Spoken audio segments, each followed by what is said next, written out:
Hello and welcome to my channel.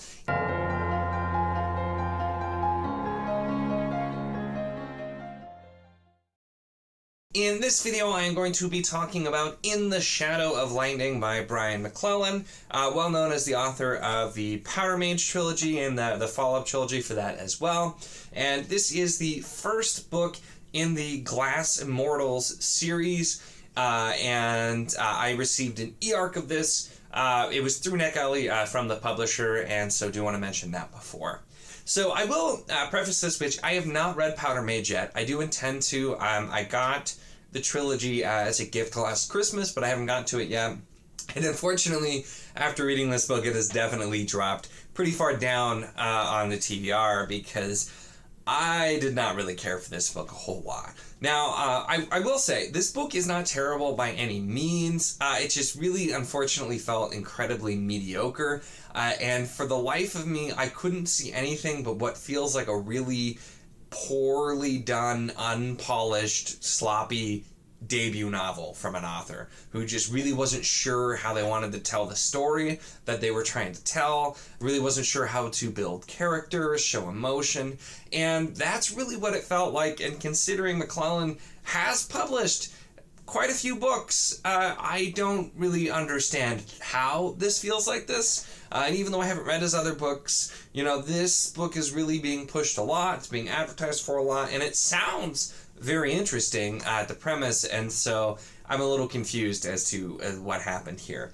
But so this one, the tagline is, it mentions it's an epic fantasy where magic is a finite resource and it's running out. So kind of shows, okay, we're going to be doing some sort of like an, epic fantasy, but we're looking at like the economic problems that can be caused when the magical resource is running out. That sounds pretty interesting. That sounds like a really interesting premise. And then the actual description, the summary, talks about the main character, Demir Grappo, who is an outcast, who fled his old life, but then has to then go back into his old life after his mother is murdered, and him and a ragtag group are now involved in a war bigger than what they knew. So that's kind of the other part of it. So we're given this talking about maybe we're going to be looking at the economic impacts of magic running out. We have a character with a tortured past. Maybe this is going to be, his journey into getting over it. And I don't really feel like either of those things were delivered with this novel. From the prologue definitely had some issues, but it set up a story where we really could have done a lot to look at this character getting past what had happened. But we go to the prologue and then pretty much just immediately, we have no time to sit with the impact of that. We don't have time to analyze. We're not really given a whole lot of emotion. We go to the prologue and now we're just going to jump into the main story and we're not going to deal with any of those things. That tended to happen a lot, where with any of the characters, we were sometimes occasionally told that we're supposed to be seeing certain emotions or that maybe we're supposed to feel for them, but we're definitely never really shown them going through it. Most of the time, even if something really traumatic happens, there is no impact to the character whatsoever until later when the author wants to bring it up to have a dramatic moment. Somebody might see somebody killed right before their eyes and then they're totally fine. Everything's good. They're not going to mention it, but then later they'll be like, oh, it was so terrible when that happened. And it's not good character work at all. It makes the characters end up feeling very flat because they just don't seem to act and react like, normal humans do. It makes it feel very much like you're reading a work of fiction with fictional people who are being created. And obviously all of fiction is characters being created and situations being created, but a good author can make you feel like you're reading about real people, can develop them and make them feel like they have some depth. That really did not happen here. And anytime there was a moment that could have been emotional, it just really felt like it had no stakes because of the way that it was handled here. There were some specific things too that were really, really, really obvious were going to be brought up later, and awkwardly, they would never fully be mentioned, or they'd almost be mentioned just so that we could have some drama later. And even that drama was resolved like that. There was no, we're going to have this be a big thing. It's just nope, it's over, it's done. And so for me, that really, really suffered with the characters. This could have been a really deep emotional story about a broken main character who's trying to, get his life back and get involved and do all the things that he needs to do, along with some of the other characters who have gone through some traumatic things or some issues, but that really, really falls flat. Now, I will say the magic system here is interesting to a degree. It involves what's basically called, we have either glass dancers who can manipulate glass, and that's just pretty much it. They manipulate glass, just regular glass, and then you have what's called God glass, which is the magical resource that can be created. It's like forged into different kinds of glass that do different kinds of things. And it's a material that's needed to do that, which is the finite resource running out. So we do get a lot of different mentions of different types of the God glass and what they do, but for a story also that kind of teases that as being really important, we don't really get a lot of explanation on God glass or glass dancing. We're kind of told things as we need to know them for the story, but we just don't get a lot of explanation and depth. So it basically seems like a somewhat hard magic system that feels incredibly soft. And so while it's interesting to a degree, it just did not feel well explored. I don't know if that was intentional and if it's going to be explored a lot more later. But there were times where a rule seemingly just was made up because it was needed for the plot, and we didn't really know about it before.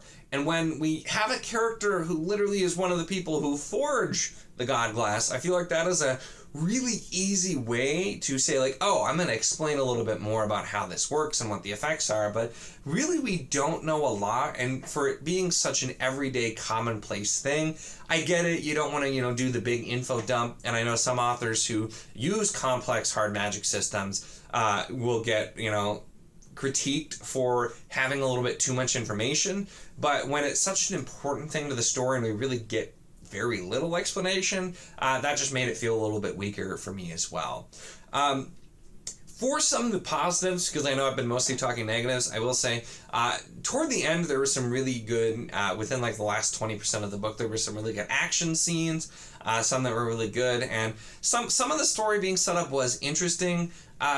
Another big problem I had though is just like I said, I don't feel like either of the promised premises are really delivered on. There are things that are happening. It's not like they don't happen, but there are more elements that are inserted after the 80% mark, which are very clearly setting up for future installments, that felt almost just slapped in because we spent so much of the book not having these things, and now we're just kind of badly trying to segue into book 2, in my opinion. So there were definitely some good action scenes, but it just didn't fully work with me as well. Honestly, the good action scenes though are the only reason this even hit 3 stars for me. It was probably going to be below because it just did a lot of things not particularly well.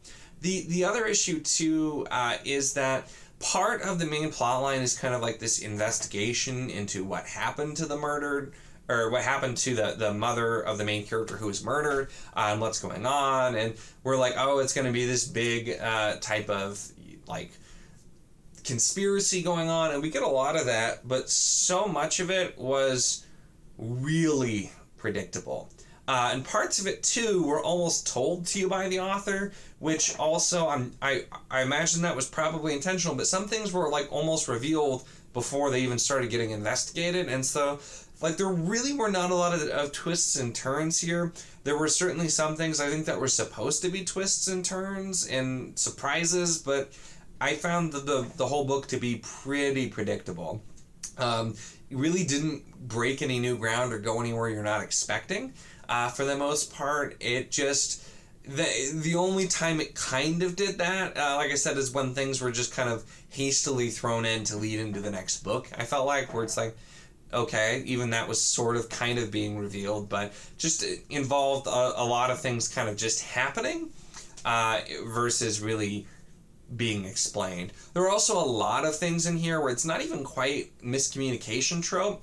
It's just literally people not telling other people things or explaining things that happen a lot, where it seems very clumsy because it's done specifically so that a scene later can have that moment happen, even though it doesn't make sense. There are multiple times, and being vague, because I'm not going to be doing any spoilers, but like there's one specific thing where one character very clearly would have told another character, and there were other things going on, but it seems like they would have very clearly told another character about something, and then they find out about that thing, and they're like, oh yeah, I was going to tell you, but I got busy, sorry. I figured that was the case, though, and that you were going to want to know. And then we just kind of like move on from there, and that particular thing, which I won't say what it is, but was also an element that just seemed kind of pointless. So this honestly felt like it really didn't need to be as long as it was, because there were a lot of things that could have been expedited by just having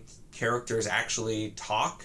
And it wasn't even a lot of like miscommunication, at least, but it's just there were quite a few things that seemed like they were pointedly done in a way that it would have made sense for them to be talked about or revealed, or for people to do things, but we specifically wait because the author's like, no, I want to do this later, so I'm just going to have them not tell each other about it. There were a couple of really big plot points that were handled that way, where it was pretty evident what had happened and that it was going to be done for drama later. And like I said, we wait like for almost the whole book for some things to happen, and they happen, and it's like, oh, it's no big deal, it's fine.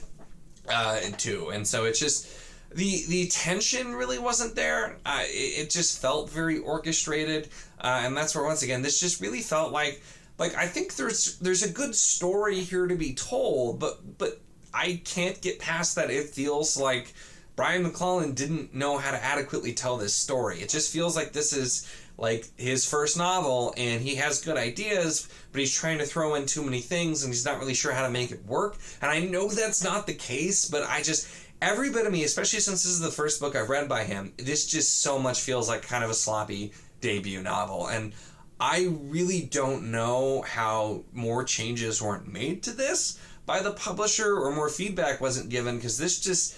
and I'm not even talking about like typographical errors. There definitely were some of those too, but when it's an eARC, they always say, it's an uncorrected proof. But the problems were more story elements, narrative style, structure, pacing. Just a lot of it really did not work out particularly well. So this, unfortunately, is just not a book that I really enjoyed. Like I said, it barely scraped up to 3 stars for me. And I start a book at 3 stars. And then if it does some things I really don't like, it goes down. If it does things I like, it goes up. This kind of just sat on the mediocrity line in the middle, not really doing anything to change its rating a whole lot. But then as I kept going and just was kind of sick of reading it, and I really, really strongly considered DNFing this multiple times, but I don't like to do that when it's a review copy.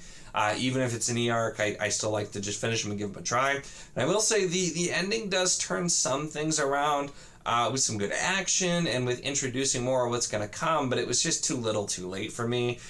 This is really not a book I would particularly recommend. If you're a really big Brian McClellan fan, and maybe I just am not used to his style of writing, and this may work better for you, but this just felt like a really, really weak entry as the first into highly anticipated series. It's definitely not a series that I will be continuing. I do not have any interest in, and it's really bumped McClellan down in my TBR as well, because I still will read Powder Mage at some point. I have the books, and I've heard like the second trilogy especially is really, really good, but I'm definitely not going to be jumping out to read from anything else from this author at this point, with just how disappointed I was in this book overall.